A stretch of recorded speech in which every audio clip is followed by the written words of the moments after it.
dari awal dia datang ke sini itu ya tadinya mau konsultasi pernikahan karena memang belum bawa persyaratan apa-apa. Kemudian juga setelah ditanya persyaratan, kemudian KTP dan sebagainya tidak menunjukkan data identitas itu. Kemudian akhirnya ya kami pun juga bertanya ini kapan nikahnya gitu kan.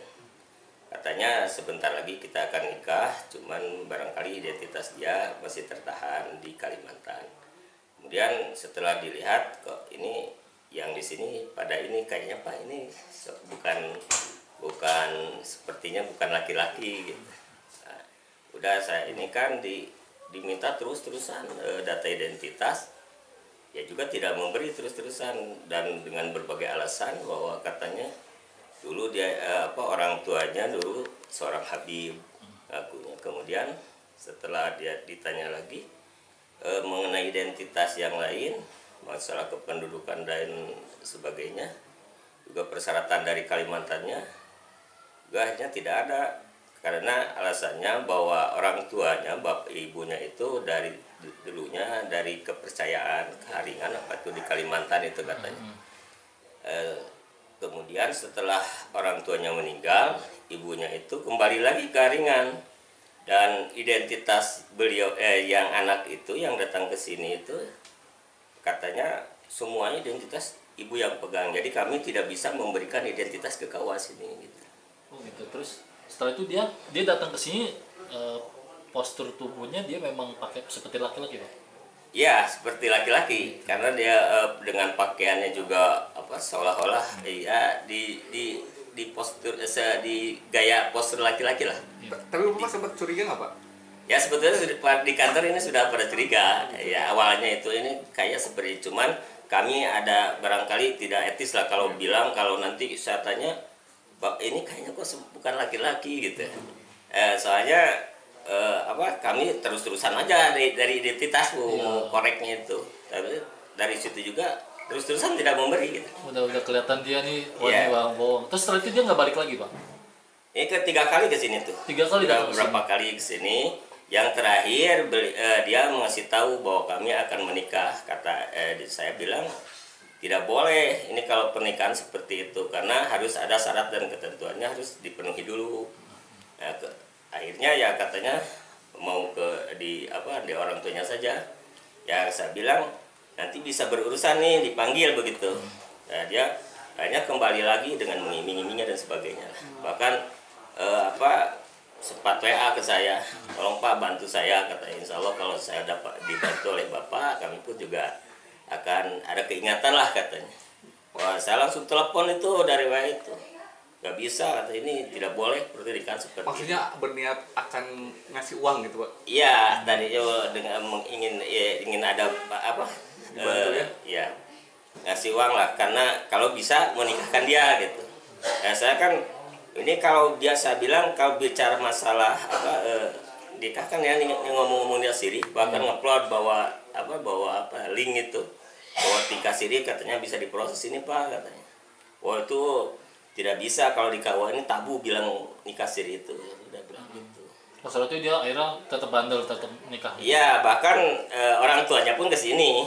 Orang tua dan pamannya datang ke sini dan diberi pengertian di sini juga. Tolong Pak hati-hati karena ini sekarang kan banyak kejadian. Ini di sini juga sebetulnya udah curiga. Cuman tidak disampaikan ke bapaknya itu bahwa tolonglah Bapak yang hati-hati kalau memilih jodoh. Apalagi kan ini orang jauh lagi belum bukan orang sini gitu. Si orang tuanya tahu nggak Pak? Atau baru tahu? Kayaknya tidak tahu orang tuanya. Saya yakin tidak tahu orang tuanya karena dia pun juga sempat konfirmasi ke sini. Ya di sini juga dikasih tahu dia pun juga di sini ditanya identitas juga nggak ngasih gitu.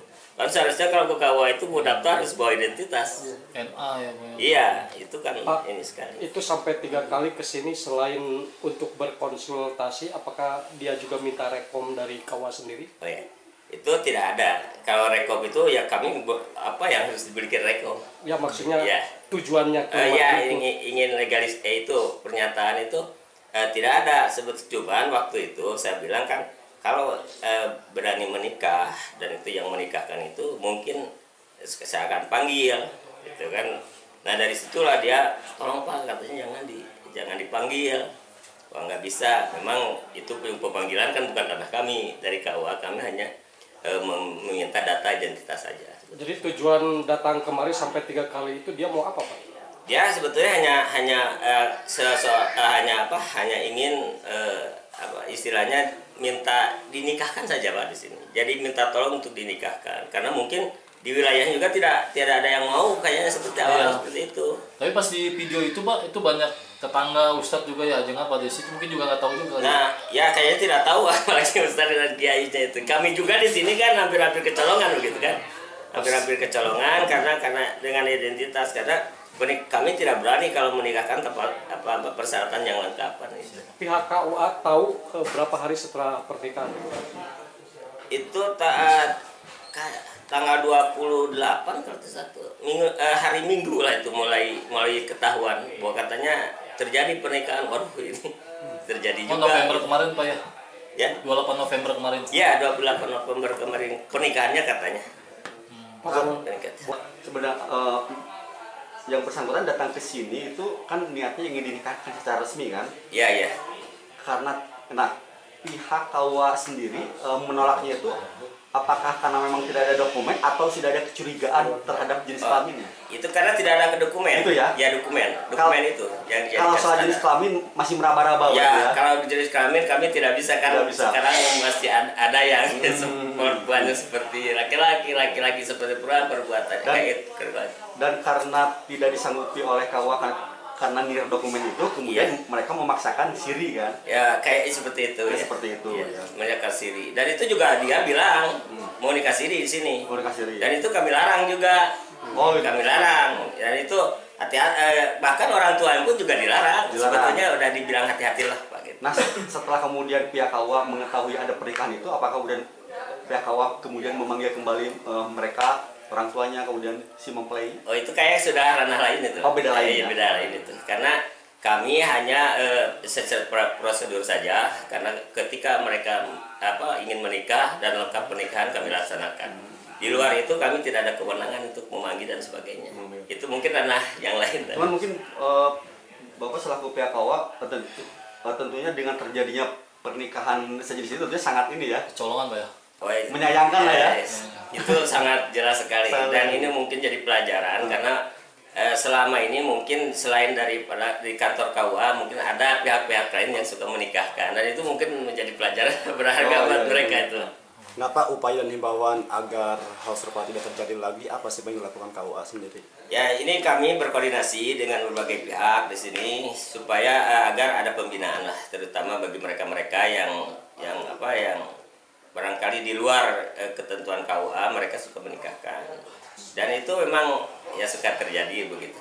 Yang ya akhirnya dikasir itu. Ya nikah itu kan salah satu fenomena yang memang ada gitu. Memang ada, sehingga kami harus berkoordinasi dan Pak Camat, Pak Kapolres sudah berkoordinasi dengan pihak desa dan sebagainya.